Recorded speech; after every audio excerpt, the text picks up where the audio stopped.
gone. His legs are gone. So where does that leave him? Definitely, I don't think that leaves him at 170. He's just not built for it. His power doesn't translate from the lower weight classes to 170. Do I think he could do out good at 170? Like, yeah, he's done good in the past. He's fought a couple fights at that weight, but he wouldn't be dominated at all. But he's in a tough situation right now of where he's going, because he's at the end. He's at the very end, and I just don't see it looking good for him or for his fans or fanboys. I just see destruction in Conor's path as far as the octagon.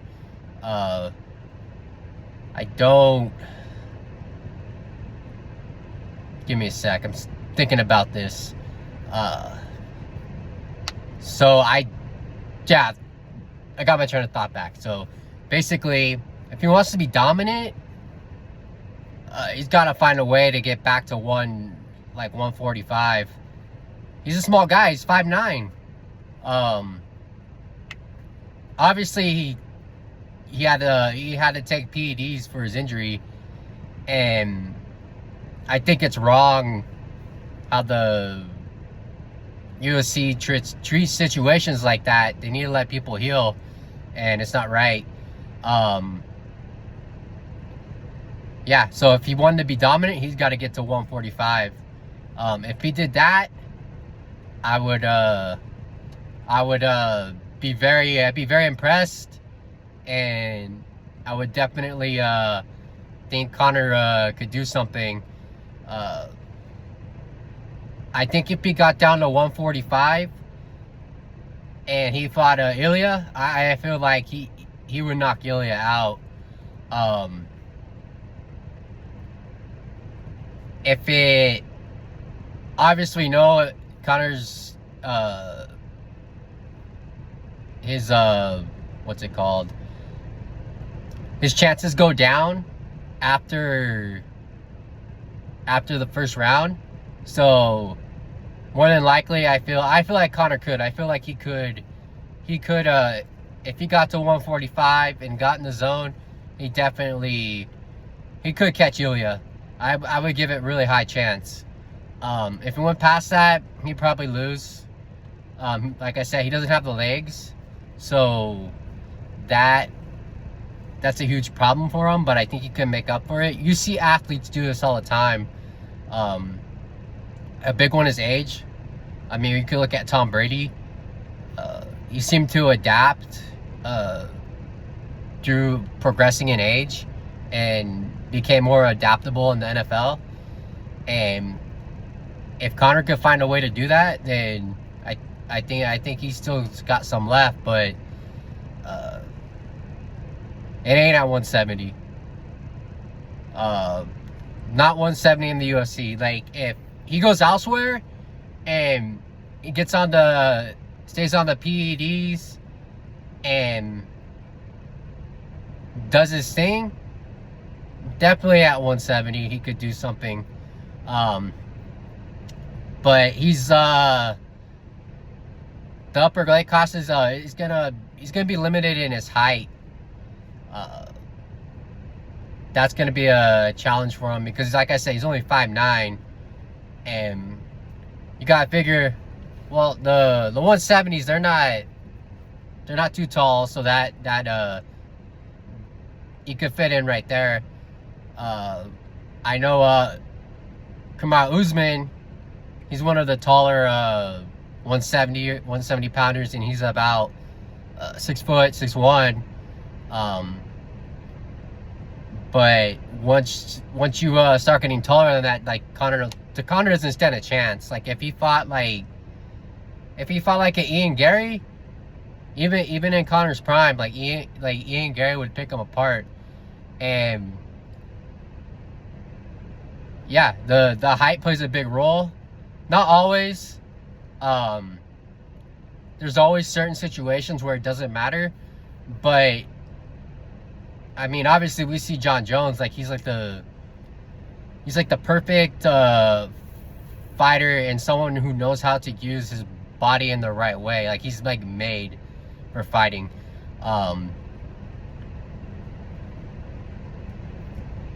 Yeah, just trying to think of what I want to say. I know this is kind of a rant and I'm kind of going off, but just imagine that we're buddies and we're talking up UFC, and feel free to respond in the comments of what you think, what's going on, and how's it going, especially with UFC. I feel it's started to decline after COVID.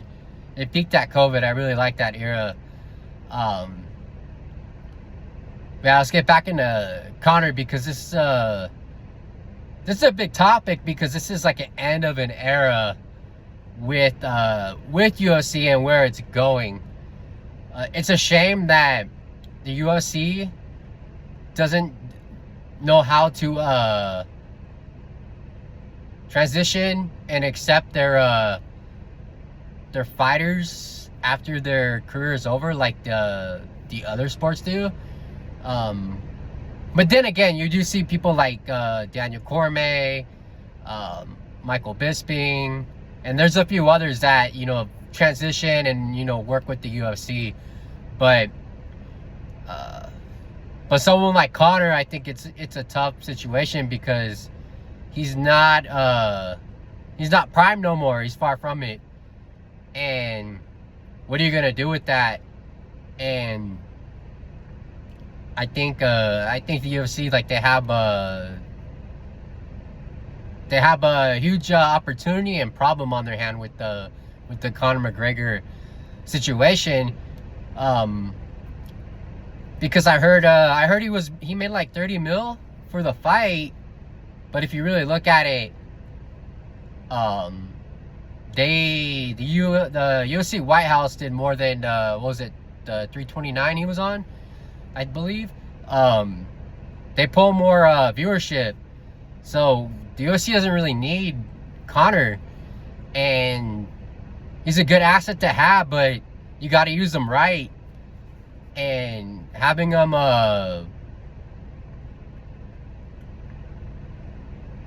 paying him $30 million at this point is kind of like more of a thank you to him for his career, not necessarily what he's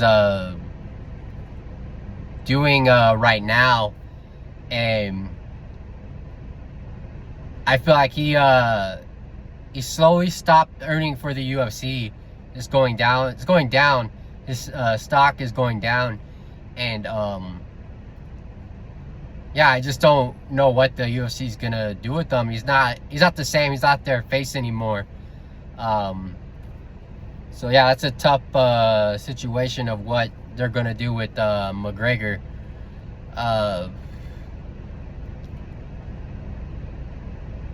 Trying to think what else I want to say. Yeah, I just find this McGregor topic to be just very interesting.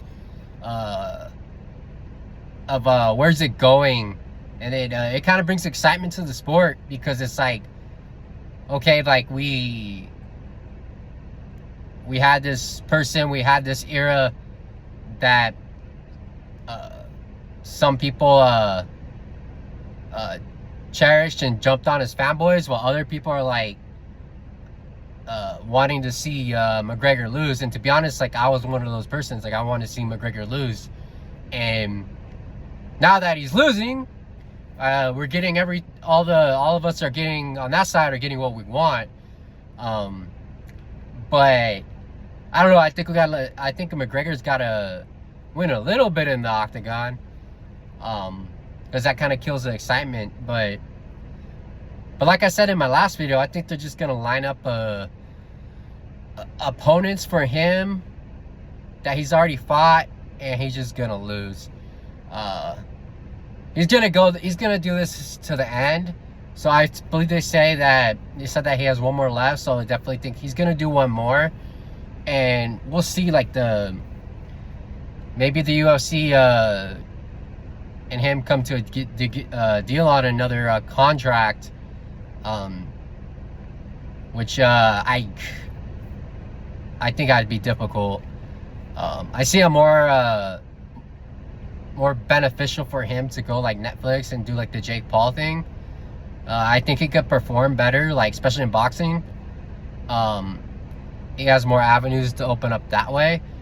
But yeah, it's but who like at that point I'm like, who wants to see that? It's kind of like so kind of into watches, so I want to use an analogy for you. Like a lot of people like Rolex, and a lot of people that are kind of against Rolex, they bring up the point that will Rolex still be popular because it seemed like as the old man's watch, and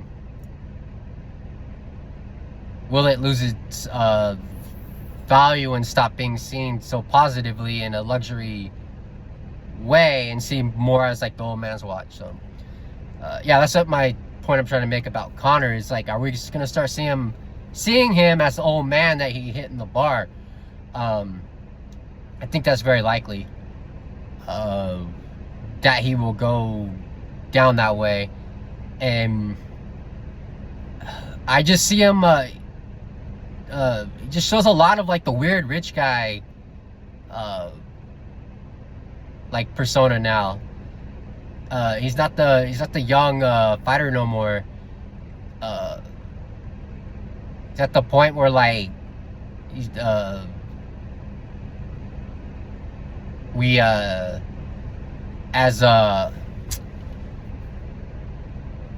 trying to get my train of thought. Yeah, this is a long video, so bear with me. I'm trying to make my content longer. I don't edit. Like I said, like I like to go on the fly. I like to make it genuine, even though I stutter, use filler words. Yeah, I want it to be authentic. I want my content to be real. I don't want it to be fake. I do use AI like for like just for the fun of it, just to like illustrate my points. But yeah, like I said, like I want my my YouTube to be more of like a social media platform. I look at it more as like Instagram, like posting about myself, and that's how I view the YouTube, is like just looking at it as a Instagram account, because I got off Instagram. I didn't like it. It was they were trying to merge it with Threads, and I just feel like yeah, I didn't like it. Just like I just don't like their agenda. I don't like supporting that. But what we were saying, back to the McGregor, yeah, he's the old rich guy, and he has no self-awareness now as far as his image as a fighter. Interesting to see which way he's gonna turn. I like how he's embracing Christ. I feel like we all go through that struggle, and to me it's a day-by-day thing, and I find myself in a similar situation as McGregor, and I hope on that end like he could he pulls through and he's successful, because like I said, like we don't want to go to hell, and the more people in heaven, the better off we are. And yeah, I hope Conor doesn't let his in the end, he doesn't let his vices take over, and yeah, and he's the light of Christ, and he has that eternal life. I think as fans and spectators, we shouldn't judge. We should let people go on that journey. Like I said, like a lot of us are on that journey too. We mess up all the time, and we shouldn't be judging someone for openly talking about God and Jesus and being on their journey. I do wish him luck on that, and I hope he can turn his family life around and fix all that and see what he actually really has, because a lot of people don't have that. Don't have that family. Like, a lot of people, they're older, they're single, and they can't afford to rent an apartment, and they don't got no family, they don't got no legacy, and it brings a lot of loneliness and numbness to people that a lot of us experience, and personally I experienced that. And I hope Connor can see, like, that's the most valuable thing he has, instead of any brand, money, any asset, even his career, his legacy. Like, that doesn't, it's nothing. Like, he has it all. He has his family, he has his kids, and that's what matters. And to live that life and to be happy and see your children grow, I think that's what Connor needs to focus on. I would be excited to see his kids come up and fight. That would be nice. I would be a big fan. But yeah, like I said, like, we all go through that journey, and I hope we all could get there. John Jones is another character too. I never really liked him, but I figured out why I didn't like him, because I've seen a lot of myself in John. And like I said, I know he talks about it a lot, about God, about Christ, about messing up, and it's all about moving forward. And I could really look up to John for that. And like I said in my last video, like, people want to argue about who's the best. I think John, he's proven it. I don't think there's not going to be someone that comes along for another 50 to 100 years that's going to do what John did. He's great. We need to recognize him as the Michael Jordan of this sport. And if John wants to fight, he wants to fight. Like I said, it's tricky because you got Aspinall.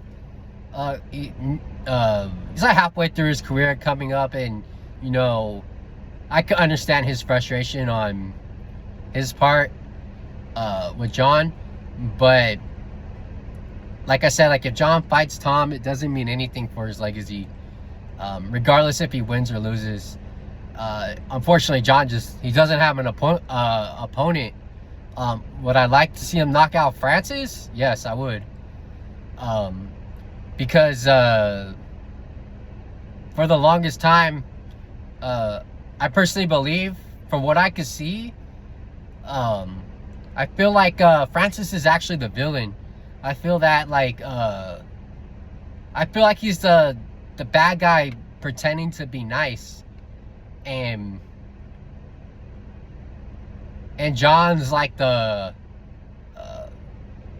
guy that makes mistakes, the bad guy that's striving to be the good guy. And in this situation, I think I would like to see John and Francis fight. I think that needs to happen. I think that would solve a lot of questions of John at heavyweight. I mean, with the Cyril Gane fight, like, that was impressive. Like, that sealed it for me, but not a lot of other people. But what we need to see, and what the UFC needs to see, and all the fans need to see, is John versus Francis. That needs to happen for John's fight. I know he's got one more in him. Like I said, I want to see him fight when he wants to fight. And a lot of times when he fought, I was rooting against him. And I would like to get one fight, see John fight one fight where I could actually be on his side and cheer him on. And against Francis, I could do that. like I said, this is just a rant. Just look at it as like a, I don't know, some autistic kid or adult just ranting about the UFC. Like I said, with my channel, I'm gonna leave it with the slogan, a new way forward. And that's how we need to think about the UFC, and as fans, a new way forward. All right, see you later.